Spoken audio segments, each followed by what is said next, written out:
ሰላም ጤና ይስጥልን ተመልካቾቻችን ከኢሳት ነፃ የህዝብ ሚዲያ ለግንቦት 25 2017 ዓ.ም ለዕለተ ሰኞ ያዘጋጀናቸውን የምሳ ሰዓት ዜናዎቻችን ይዘን ቀርበናል። ከዜናዎቹ ጋር ሙሉቀን ሰለሞን አብሬያችሁ ቆያለሁ። ወደ ቀዳሚ ዜና እንሻገር። ሰባተኛውን ሀገራዊ ምርጫ ለማካሄድ የዝግጅት ስራዎች መጀመሩን የኢትዮጵያ ብሔራዊ ምርጫ ቦርድ አስታወቀ። የኢትዮጵያ ብሔራዊ ምርጫ ቦርድ ሰብሳቢ ሜላትወርቅ ኃይሉ የቀጣዩን ሀገራዊ ምርጫ ዝግጅትና ተያያዥ ጉዳዮች አስመልክቶ መግለጫ ሰጥተዋል። በመግለጫቸውም ዝግጅቱ እየተከናወነ ያለው በ2018 ዓ.ም የሚካሄደውን ሀገራዊ ምርጫ መሰረት አድርጎ ነው ብለዋል። ምርጫ ቦርድ ለሰባተኛው ሀገራዊ ምርጫ ባካሄደው ጥናት የ5 ዓመት ስትራቴጂካዊ ፕላን ማዘጋጀቱን አስታውቀዋል። ለቀጣዩ ምርጫ ግብዓት የሚሆኑ ተሞክሮዎችና ሊሻሻሉ በሚገባቸው ጉዳዮች ላይም ከሚመለከታቸው ባለድርሻ አካላት ጋር ውይይት መደረጉን ገልጸው ለሕዝብ ተወካዮች ምክር ቤት በቀረበው ረቂቅ አዋጅ የምርጫ ሂደቱን ከንክኪ የጸዳ ለማድረግም ውጥን ተይዟል ብለዋል። ምርጫ ጣቢያዎችን በአግባቡ መለየትና መቆጣጠር የሚያስችል ስራ እየተሰራ መሆኑን የገለጹት ሰብሳቢዋ በተለያዩ ክልሎች ወደ 12000 የሚሆኑ ምርጫ ጣቢያዎችን የማጣራት ስራ መከናወኑን ተናግረዋል። የምርጫ ጣቢያ አስፈጻሚዎች ፈተና በኦንላይን እንደሚሰጥና በምርጫ ወቅት የእያንዳንዱን ባለሙያ እንቅስቃሴ የሚያመለክት ኦፕሬሽናል ማኑዋል መዘጋጀቱን ገልጿል። የሀገር ውስጥ ተፈናቃዮች መራጭ ብቻ ሳይሆን በእጩነት መሳተፍ የሚችሉበት ጥናት መካሄዱንም አረጋግጠዋል።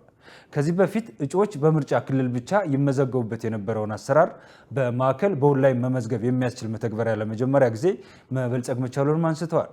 ይህንን ጉዳይ በተመለከተ በምሽት የዜና ሰዓት ወጃችን በዝርዝር ተመልክተናል። እንድትከታተሉት እንጋብዛለን።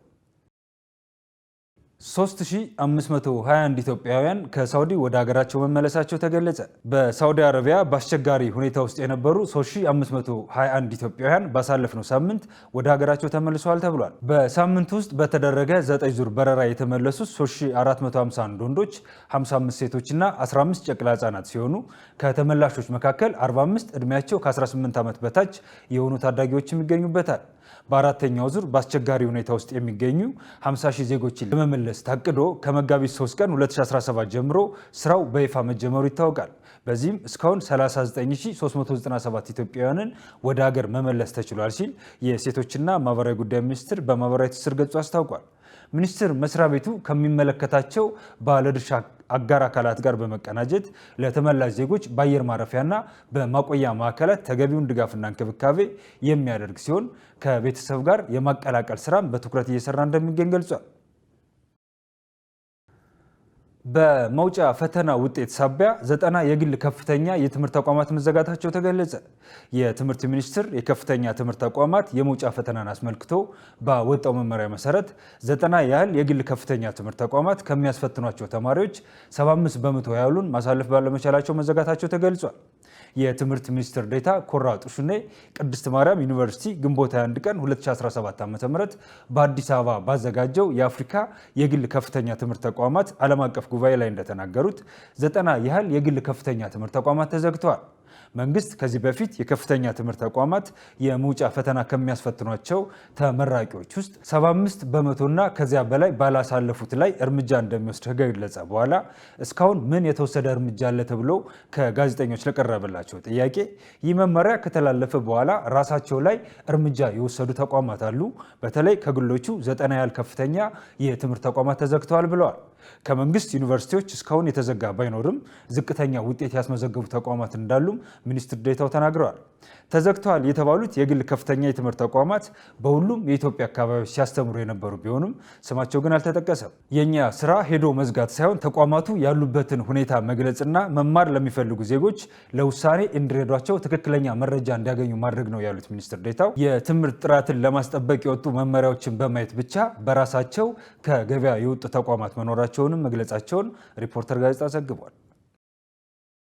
የማክሮ ኢኮኖሚ ማሻሻያው በርካታ የውጭ ኢንቨስትመንቶችን እየሳበ ነው ተባለ። በኢትዮጵያና ቤልጂየም የኢንቨስትመንት ዘርፍ ትብብር ላይ ያተኮረ የቢዝነስ መድረክ በአዲስ አበባ እየተካሄደ ነው። የገንዘብ ሚኒስትሩ አህመድ ሽዴ በዚህ ወቅት ባደረጉት ንግግር የማክሮ ኢኮኖሚ ማሻሻያው በርካታ የውጭ ኢንቨስትመንቶችን እየሳበ ነው ብለዋል። 10 የሚጠጉ የቤልጂየም ኩባንያዎች የተሳተፉበት የልምድ ልውውጥ መድረክ የዚህ ፍላጎት አካል መሆኑን ጠቅሰው ኩባንያዎቹ ከሀገር ውስጥ አጋሮቻቸው ጋር በመሆን በቢዝነስ የመሳተፍ ፍላጎት እንዳላቸው ገልጸዋል። በኢትዮጵያ የቤልጂየም አምባሳደር አኔሊስ ቨርቲቸል በበኩላቸው የማክሮ ኢኮኖሚ ማሻሻያውን ተከትሎ የኢንቨስትመንት እድሎች መስፋታቸውን ተናግረዋል። በቢዝነስ መድረኩ ላይ የቤልጂየም ኩባንያዎች በግብርና፣ በታዳሽ ኃይል፣ በኢንፎርሜሽን ቴክኖሎጂ እና በፕላስቲክ መልሶ ማልማት ልምዳቸውን ያካፍላሉ ተብሎ ይጠበቃል። በአፋር ክልል በሰሜኑ ጦርነት ተጎድተው የነበሩ 24 የጤና ተቋማት ስራ መጀመራቸው ተገለጸ። በተያዘው በጀት ዓመት ባለፉት 10 ወራት ውስጥ በሰሜኑ ጦርነት ተጎድተው የነበሩ 24 የጤና ተቋማት ጥገና ተደርጎላቸው ወደ ስራ መመለሳቸውን የአፋር ክልል ጤና ቢሮ አስታውቋል። የአፋር ክልል ጤና ቢሮ ኃላፊ አቶ ያሲን ሀቢብ ለጋዜጣ ፕላስ እንደገለጹት በአፋር ክልል በሰሜኑ ጦርነት ወቅት የተጎዱ የጤና ጣቢያዎችና ሆስፒታሎችን መልሶ የማቋቋም ስራዎች ተሰርተዋል። ከተጎዱት የጤና ተቋማት ውስጥ 24 የጤና ጣቢያዎች ታድሰዋል ብለዋል። ጤና ጣቢያዎቹ አስፈላጊ ግብዓቶችን በማሟላት ወደ ስራ እንዲመለሱ መደረጉንም አስታውቋል። በተጨማሪም ተንቀሳቃሽ የጤና አገልግሎትና የእናቶችና ህጻናት ሞት መቀነስ ላይ በትኩረት ሲሰራ መቆየቱን ገልጸዋል። ሆስፒታሎች ውስጥ አስፈላጊ ግብዓቶችን በማሟላት ፈጣንና ጥራት ያለው አገልግሎት እንዲኖር ማስቻልና የጤና ዘርፉን ማዘመን የክልሉ ጤና ቢሮ ትኩረት የሰጣቸው ተግባራት መሆናቸውንም አብራርተዋል። ተመልካቾቻችን ከኢሳት ነፃ የህዝብ ሚዲያ የሚተላለፉላቸው የሰዓቱ ዜናዎቻችን እንደቀጠሉ ናቸው። ወደ ዜናዎቻችን እንሻገር። በጋዛ ሰርጥ የእርዳታ ምግብ ለመቀበል ሲጓዙ በነበሩ ፍልስጤማውያን ላይ በደረሰ ጥቃት በትንሹ 31 ሰዎች መገደላቸው ተገለጸ። በራፋ በሚገኝ የእርዳታ ማከፋፈያ ጣቢያ አካባቢ የእስራኤል ወታደሮች አደረሱት በተባሉ ጥቃት 31 ሰዎች መሞታቸውን የአካባቢው የጤና ባለስልጣናትና በርካታ እማኞች ተናግረዋል። ይህ ጥቃት የእርዳታ ምግብ ለመቀበል በመጓዝ ላይ በነበሩ ፍልስጤማውያን ላይ ያነጣጠረ እንደነበር የዓይን እማኞች የተናገሩ ሲሆን ከ170 በላይ ሰዎች መቁሰላቸው ተመላክቷል።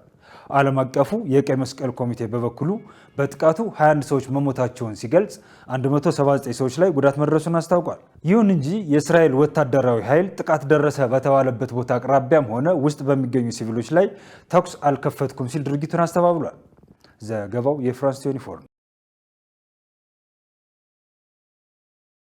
ሩሲያና ዩክሬን ዛሬ በኢስታንቡል የሚያደርጉት ውይይት ተጠባቂ ሆኗል ተባለ። በሩሲያና ዩክሬን መካከል ጦርነቱ እየጠነከረ ቢመጣም ዓለም ዛሬ በኢስታንቡል የሚደረገውን የሁለቱን ሀገራት ውይይት ውጤት በጉጉት እየጠበቀ ይገኛል።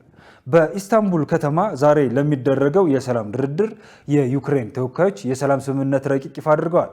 ረቂቁም የ30 ቀናት የተኩስ አቁም ስምምነት በሁለቱ ሀገራት መካከል የታጋቾች ልውውጥና የሁለቱ ሀገራት ፕሬዚደንቶች የፊት ለፊት ውይይት ትኩረት ካደረገባቸው ነጥቦች መካከል ይጠቀሳሉ። በኢስታንቡል ዛሬ እንደሚደረግ የሚጠበቀው ውይይት ላይም ረቂቁ ይቀርባል የተባለ ሲሆን በሞስኮና ኬቭ መካከል ለ3 ዓመታት የዘለቀውን ጦርነት ለማስቆም ይረዳል ተብሏል። የዩክሬን ባለስልጣናትም ረቂቁን በኢስታንቡል ለውይይት ከመቀመጣቸው በፊት ለሩሲያ ተወያዮች መላካቸውን ሮይተርስ ዘግቧል። ነገር ግን ሩሲያና ዩክሬን የሰላም ስምምነቱን ቢፈጽሙም ሩሲያ ከዩክሬን ላይ በተወሰዱ ግዛቶች ላይ የሩሲያ ሉዓላዊነት እውቅና መስጠቷ በዩክሬን በኩል ቅቡልነት እንደማይኖረው ተገልጿል። የአሜሪካው ፕሬዚዳንት ዶናልድ ትራምፕም ሞስኮና ኬቭ በሰላም ስምምነቱ ላይ በጋራ መስራት አለባቸው፣ ይህ ከሆነ ጦርነቱ የማይቆምበት ምንም ምክንያት የለም ብለዋል። ተመልካቾቻችን ከኢሳት ነፃ የህዝብ ሚዲያ ለግንቦት 25 2017 ዓ.ም ያዘጋጀናቸው የእኩለ ቀን ዜናዎቻችን በዚሁ ተጠናቀዋል። ከዜናዎቹ ጋር ሙሉቀን ሰለሞን አብሬያችሁ ቆየው። መልካም ጊዜ ይሁንላችሁ።